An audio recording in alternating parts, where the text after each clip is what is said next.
Just a quick video here looking at some Rivian data. This is going down the hill from my home, and it's a descent of about, well, maybe about 1,000 feet in elevation throughout this entire log. But you only have to get about 400 feet before your regen is extremely limited down to minimum amount. We've had some discussions on this, and people are theorizing what caused it, and I just looking at a couple data items here and thought it'd be interesting to just discuss them. So let me just expand this window a bit here. And so I'm using SavvyCAN, logs captured with CAN server. What we're looking at here is a number of different variables or signals I've picked out of the log. So the first thing I really want to concentrate here is there's this BMS charge current limit signal. And what that is really kind of your regen limit. For any of these things, see this X and the Y up top here. When I click on a certain point here, you'll see the Y value there. So this signal starts out at a limit to the BMS pack of basically 240 amps.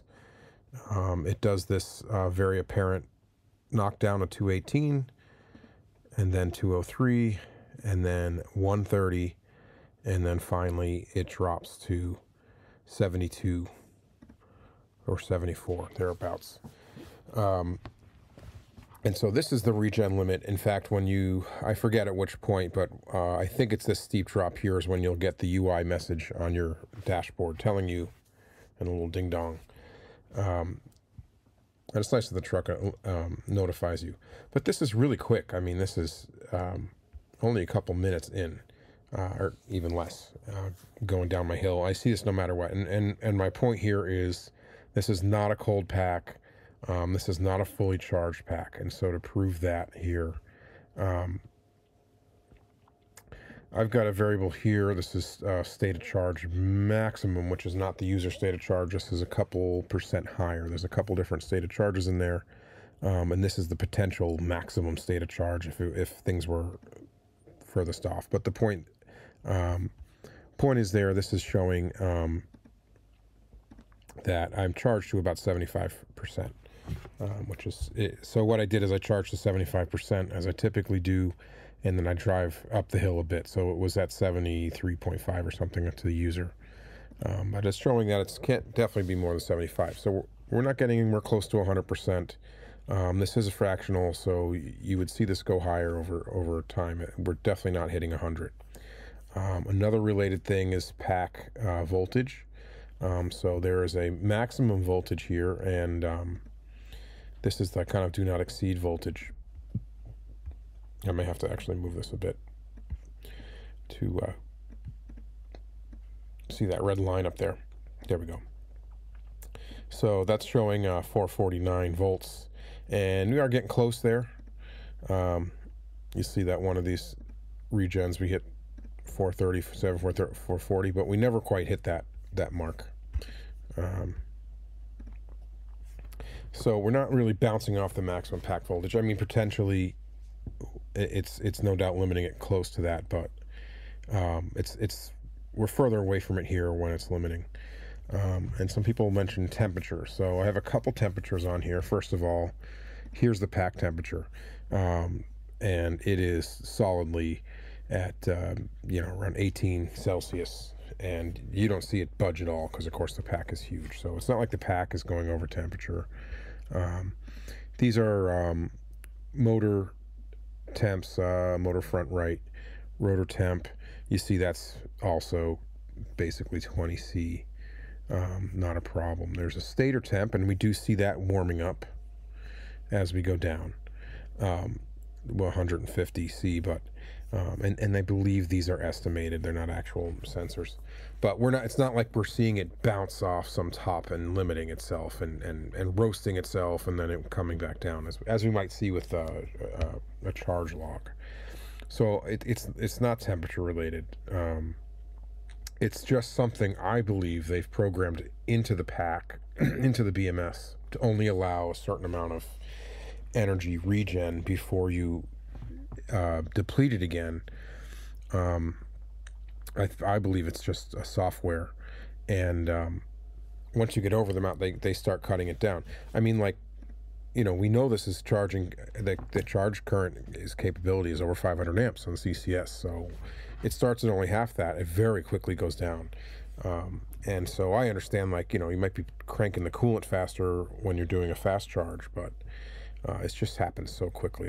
It's not a temperature. And by the way, the pack temp here I have, that's the maximum.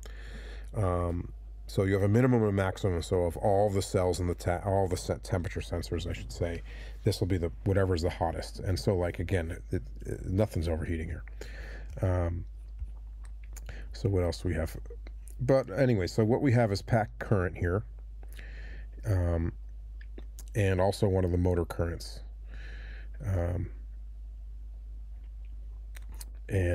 So what you see here is we are, I might hit so let's go back to pack current, and I've inverted this, by the way, so it looks negative. So I hit the throttle here. In fact, I have also accelerator pedal position. So you can see the pedal position goes, I'm pulling out of this from a stop. We pull some current, and then I immediately get on the hill. And I'm kind of holding it in the middle, and then I let it regen full here. We're dumping into the pack for a small amount. Let me just highlight this one, come on. Yeah, 230 amps or so. It's in line with this 230 maximum. So it hits that max, and I'm holding the truck on this hill, not at full regen. The only time you see me full regen is when you see this accelerated position go to 0. So you see it here, and then you see it a lot more further down. It's a lot easier to let it go to 0 when you have almost no regen left. So even though this section of the drive is very steep, this is kind of the end of the steepest part. It's still a lot more downhill, and I'm able to just take my foot off. I don't think I ever actually hit the brake here. So yeah, I just hit some sweepers pretty fast. It's actually, it's fun until you get behind someone slow, but I don't think I hit my brakes until the very end of this log when I came to a stop sign. So again, just looking at things, but here's the pack current. Here's the current from one of the motors front, right? And the front motors are doing the majority of the regen. So you'll see that this one motor is kind of following the overall pack current, and in the same sense. So you can imagine the other 4 motors adding to the value of the pack current. And so let's see what else is here. That's the pack voltage. There's also a motor torque available regen. So they have something in the inverter. I don't think this is pack based, and so the motor is basically saying here, I'm good with full regen. So even though the regen is already reducing, I think this is a little bit more related to traction control than it is anything else. I bet you if I got this in some slippery condition, you'd see it dip. And so I wonder if this is when I'm going around curves or something like that. And it may not be slipping, but it may be vectoring, where it's bringing out regen, because again, it's reduced here even though I'm not using regen until this point. So the motor's even saying right there, that's your proof that the inverter's not limiting this at all. It's the BMS that's limiting your regen. And so anyway, yeah, so this is me going down a hill. This is the steepest part, and then as I get to these other parts where I have this, you'll see this is a 75 amp limit. And again, that pack current is right about there at that limit, sits there at that limit. So every time I have my pedal to whatever it is below 20% and to 0, that's it. I've asked for full regen. And if you look on the UI, it's just the bottom few bars, and it just doesn't come back. It doesn't come back until after I took this log. I hit the stop sign here, and I drive on a normal road using current. After a minute, it all comes right back again.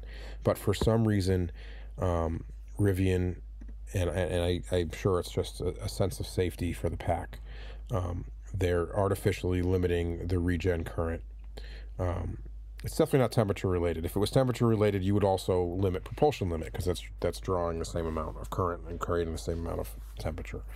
And we have no problem, flooring it at any given time here. So just something interesting to look at.